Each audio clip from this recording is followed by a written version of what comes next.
Hello বন্ধুরা, আমি শ্বেতা। আমার চ্যানেলের আরও একটি নতুন ব্লগে আপনাদেরকে অনেক অনেক স্বাগত। তো আমি আজকে একটা রেসিপি নিয়ে চলে এসেছি। এই গরমে চরম তৃপ্তিদায়ক একটা রেসিপি, যেটা আপনাদের মন প্রাণ শরীর একদম ঠান্ডা করে দেবে। তো দেখুন, আমি এখানে 1 লিটার দুধ নিয়েছি। দুধটাকে ভালো করে ফুটিয়ে নিচ্ছি, আর এখানে কিছুটা দুধ আমি আলাদা করে তুলে রাখলাম। আর এখানে আমি কিছুটা পরিমাণে বড় সাবুদানা নিয়ে নিয়েছি। তো সেই সাবুদানাটাকে ধুয়ে রেখেছি। আর এদিকে দুধটা তুলে রেখেছিলাম, সেটা নর্মাল হয়ে গেছে। এর মধ্যে আমি এবার কাস্টার্ড পাউডার 1.5 চামচের মতো দিয়ে খুব ভালো করে এটাকে মিক্স করে নেব।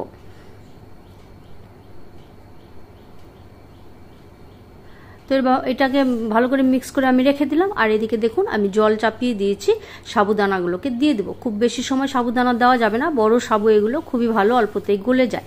তো সেই জন্যই আমি সাবুটাকে ধুয়ে ছড়িয়ে রেখেছিলাম। আর এবার জলটা ফুটে গেছে, আমি সাবুদানাগুলোকে জলের মধ্যে দিয়ে দেবো। দিয়ে বেশিক্ষণ আমি ফোটাবো না, কারণ গলে গেলে কিন্তু ভালো লাগবে না। আর এদিকে আমি কাস্টার্ড পাউডারটাকে খুব ভালো করে মিক্স করে নিয়েছিলাম। আর এই দুধের মধ্যে এবার আমি দিয়ে দেবো। হ্যাঁ, তবে টাইটেল থাম্বনেল দেখে আপনারা বুঝেই গেছেন রেসিপিটার নাম হচ্ছে ম্যাঙ্গো সাবুদানার ডেজার্ট। খুব একটা দারুণ রেসিপি। এই রেসিপিটা আপনারা পুরোটা দেখবেন, পুরোটা দেখার অনুরোধ রইল। পুরোটা না দেখে স্কিপ করলে কিন্তু আপনারা রেসিপিটা বুঝতে পারবেন না। তো দেখুন, আমার সাবুটা কিন্তু রেডি হয়ে গেছে। তো এবার আমি সাবুটাকে নামিয়ে নেব। আর এদিকে দেখুন, দুধটা কিন্তু আমার অনেকটাই ঘন হয়ে এসছে। তো সাবুটাকে আমি এবার নামিয়ে নেব।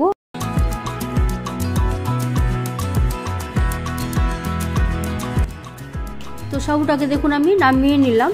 আর এবার যেটা করতে হবে, এতে কিন্তু ঠান্ডা জল দিতে হবে, তাহলে সাবুটা কিন্তু গলে যাবে না, একটার সাথে একটা গায়ে লাগবে না। এবার দুধের মধ্যে আমি কিছুটা পরিমাণে চিনি দিয়ে দেবো। চিনিটা আপনারা আপনাদের পছন্দ মতো দেবেন। আমার পরিবারের সবাই আমরা একটু মিষ্টি কম পছন্দ করি, তো সেই জন্য আমি এই পরিমাণে চিনিটা দিলাম। তো চিনি দিয়ে ভালো করে আরেকবার নাড়িয়ে নিলাম। আর এদিকে আমি আম নিয়ে নিয়েছি, আমটাকে কেটে নেব।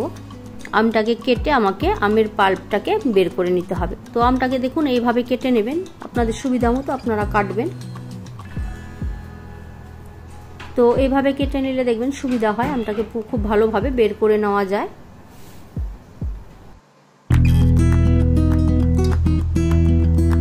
তো এখানে আমি একটা আমের পাল্প বার করে নেব, আর একটা আম রাখবো, যেটাকে আমি এভাবে কেটে কেটে ডেজার্টে ইউজ করব। তো এইভাবে আম কেটে নিয়ে আমি কিন্তু মিক্সিতে আমের পাল্পটা তৈরি করে নেব। তো দেখুন, আমার আমের পাল্পটা তৈরি হয়ে গেছে। এবার আমি দুধের মধ্যে কিন্তু এটা মিক্স করে দেব। আর এটা কিন্তু দুধে দেওয়ার পর খুব বেশিক্ষণ দুধটা ফোটানো যাবে না, তাহলে কিন্তু আমের যে ফ্লেভারটা সেটা কিন্তু নষ্ট হয়ে যাবে। তো সেই জন্য দুধটা আমার অলরেডি কিন্তু ঘন হয়ে এসছে। এবার এটা আমের পাল্পটা দিয়ে কিছুক্ষণ নাড়াচাড়া করে আমি এবার গ্যাসটাকে বন্ধ করে দেব। তো খুব ভালো করে আমি দুধের মধ্যে এটাকে মিক্স করে নিলাম। আর এবার কিন্তু এটা হয়ে এসছে। এটা আমি ঠান্ডা হতে দেব। তো দেখুন, এটা আমি কিছুক্ষণের জন্য রেখে দিয়েছিলাম নর্মাল টেম্পারেচারে আসার জন্য। তো এটা কিন্তু খুব সুন্দরভাবে রেডি হয়ে গেছে। আর এবার আমি ওই কাচের পাত্রে দুধটাকে ট্রান্সফার করে নিলাম। এবার আমি যে সাবুটাকে সেদ্ধ করে রেখেছিলাম, সেই সাবুটাকে এর মধ্যে খুব ভালো করে মিক্স করে নিতে হবে।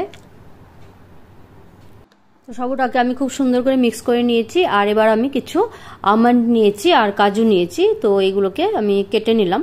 তো এবার যেটা করব, আমি আমগুলোকে কেটে রেখেছিলাম, সেই আমগুলোকে ওপর থেকে এর মধ্যে দিয়ে দেব। তো এটা একটা অসাধারণ রেসিপি, আপনারা অবশ্যই ট্রাই করবেন। এবার আমি ওপর থেকে ওই কাজু আর আমন্ড কেটে রেখেছিলাম, ওইগুলোকে আমি ওপর থেকে গার্নিশিং করে নেব। আর কিছু টুটি ফুটি দেব।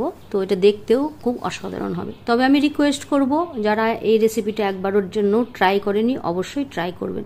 বাড়িতে কোনো গেস্ট এলে এই গরমের দিনে যদি এইটা আপনি তাদের সামনে দেন, তো তারা কিন্তু প্রচণ্ড তৃপ্তি পাবে।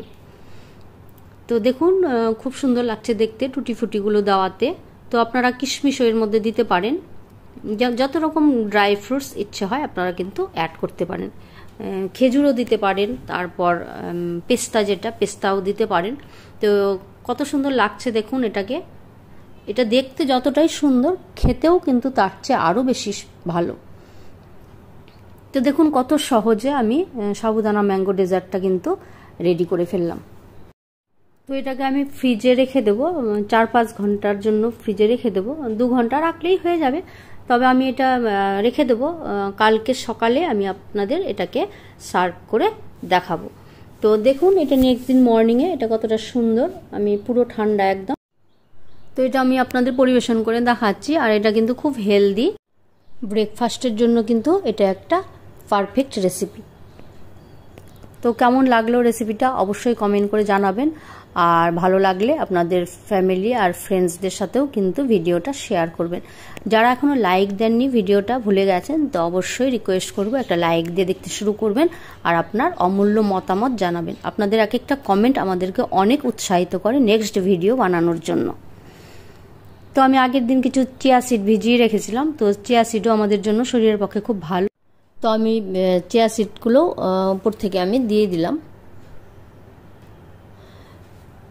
তো যাই হোক, অবশ্যই কমেন্ট করতে ভুলবেন না, রিকোয়েস্ট করলাম। আর বাড়িতে অবশ্যই ট্রাই করে জানাবেন।